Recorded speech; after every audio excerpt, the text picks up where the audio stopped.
क्या America Iran पर हमला करेगा? क्या अमेरिका डायरेक्ट ईरान से जंग लड़ेगा?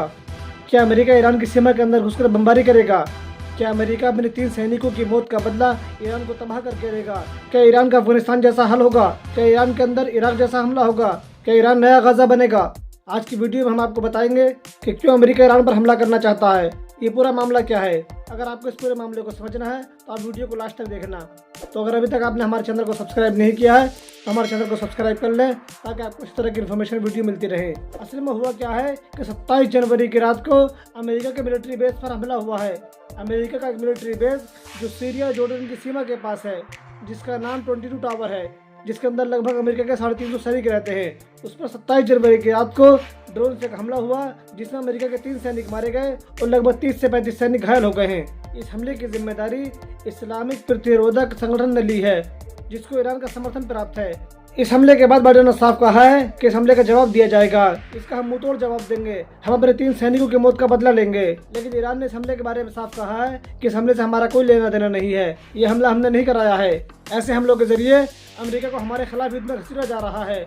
क्या अमेरिका इस हमले का जवाब आतंकवादी संगठनों के ठिकानों पर हमला करके देगा या अमेरिका डायरेक्ट ईरान पर भी हमला कर देगा, जैसा कि अभी कुछ दिनों पहले उसने यमन की सीमा के अंदर हमला किया था। और अगर अमेरिका ने ईरान पर हमला किया तो क्या ईरान उसका पलटवार करेगा? क्या ईरान जवाबी कार्रवाई करेगा?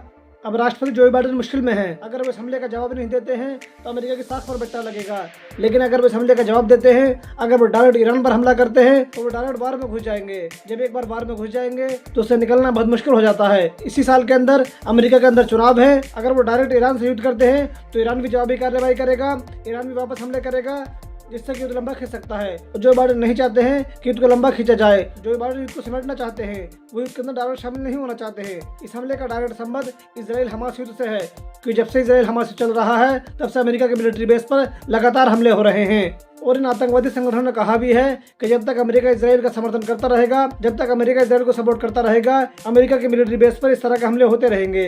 और 7 अक्टूबर 2023 के बाद जब से इजराइल हमास युद्ध शुरू हुआ है, अमेरिका के मिलिट्री बेस पर हमले बढ़ते चले जा रहे हैं। उसके बाद से अमेरिका के मिलिट्री बेस पर बहुत से हमले हो चुके हैं, चाहे वो हिजबुल्लाह के द्वारा हो, चाहे वो हूती विद्रोहियों के द्वारा हो, या ISI के द्वारा हो, या इस्लामिक संगठन के द्वारा हो।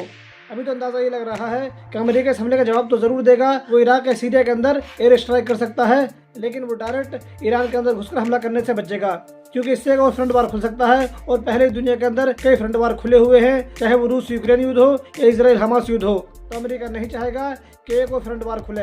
अब आगे देखने वाली बात होगी कि अमेरिका का इस पर क्या रिएक्शन रहता है। जो बाइडेन को अमेरिका की साख भी बचानी है और अमेरिका को युद्ध से दूर भी रखना है। अब आगे देखते हैं आखिर क्या होता है। तो दोस्तों, आज की वीडियो में सिर्फ इतना ही। अगर अभी तक आपने हमारे चैनल को सब्सक्राइब नहीं किया है तो हमारे चैनल को सब्सक्राइब कर लें ताकि आपको इसी तरह की इन्फॉर्मेशन वीडियो मिलती रहे। धन्यवाद।